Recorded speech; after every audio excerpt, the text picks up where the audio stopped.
வணக்க மக்களே, welcome to the ஃபென்டஸ் show. இன்னைக்கு ஷோல நம்ம பார்க்க போறது பச்சலமல்லி அப்படின்ற ஒரு தெலுங்கு மூவியோட ரிவ்யூ.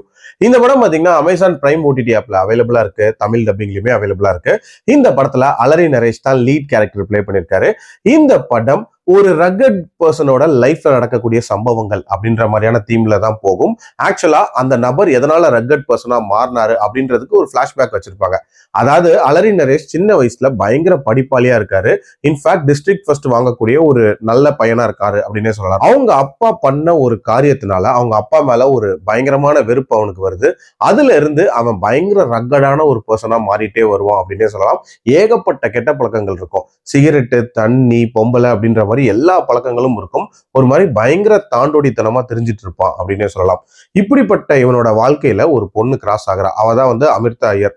அமிர்தா ஐயருக்கும் இவனுக்கும் ஒரு விதமான லவ் அப்படின்றது ஏற்படுது. பட் அந்த லவ்ல நிறைய பிரச்சனைகள் அப்படின்றதும் பின்தொடர்ந்து வருது. அது என்ன மாதிரியான பிரச்சனைகள், அந்த பிரச்சனைகளை சமாளிச்சாங்களா, டுவர்ட்ஸ் தி எண்ட் இவங்க ஒண்ணு சேர்ந்தாங்களா இல்லையா அப்படின்றத அந்த படத்தோட கதை. எனக்கு இந்த படத்துல பிடிச்ச விஷயம் அப்படின்றது அந்த அலரி நரேஷோட கேரக்டர் டிசைன் அப்படின்னே சொல்லலாம். எப்படி ஒரு சாதுவா ரொம்ப நல்ல பையனா இருக்கிற ஒருத்தன் ரகட் பர்சனா மாறுறான் அப்படின்ற அந்த ரீசனிங் ஸ்டார்டிங்லேயே ரொம்ப நீட்டா கொடுத்துருப்பாங்க. அவன் ரகட் பர்சனா மாறினதுக்கு அப்புறம் அவனோட பிஹேவியர் அப்படின்ற மாதிரி சில காட்சிகள் காட்டியிருப்பாங்க. அதெல்லாம் எடுத்த விதம் அப்படின்றது ரொம்ப ரொம்ப நீட்டாவே இருந்துச்சு. அண்ட் அலரி நரேஷோட பெர்ஃபார்மன்ஸும் அதுக்கு ஏற்ற மாதிரி ரொம்பவே நீட்டா இருந்துச்சு அப்படின்னே சொல்லுவேன். அதே மாதிரி இதுல அமிர்தா ஐயர் அண்ட் அலரி நரேஷ் இவங்களோட அந்த லவ் போர்ஷன்லயுமே டு அன் எக்ஸ்டென்ட் ஓரளவுக்கு நேச்சுரலா கொடுக்க முயற்சி பண்ணியிருக்காங்க. ஒரு சில இடங்கள்ல அந்த இம்பாக்ட் அப்படின்றதுமே ஜென்ரேட் பண்ணியிருந்தாங்க. அதே மாதிரி இந்த கதை நடக்கக்கூடிய அந்த ரூரல் பேக்ட்ராப் அப்படின்றதுமே ஓரளவுக்கு நீட்டாவே அமைச்சிருந்தாங்க அப்படின்னே சொல்லலாம். டியூரேஷன் வைஸ் பாத்தீங்க அப்படின்னா அரௌண்ட் 2 hours எடுக்கக்கூடிய ஒரு மூவி தான். பட் இந்த படத்தோட ஒரு முக்கியமான பிரச்சனையே இந்த படத்தோட கிளைமேக்ஸ் தான். ஒரு மாதிரி நெகட்டிவ் எண்டிங் வேணும் அப்படின்றதுக்காக ஃபோர்ஸ்ஃபுல்லா வச்ச மாதிரியான ஒரு ஃபீல் இருந்துச்சு.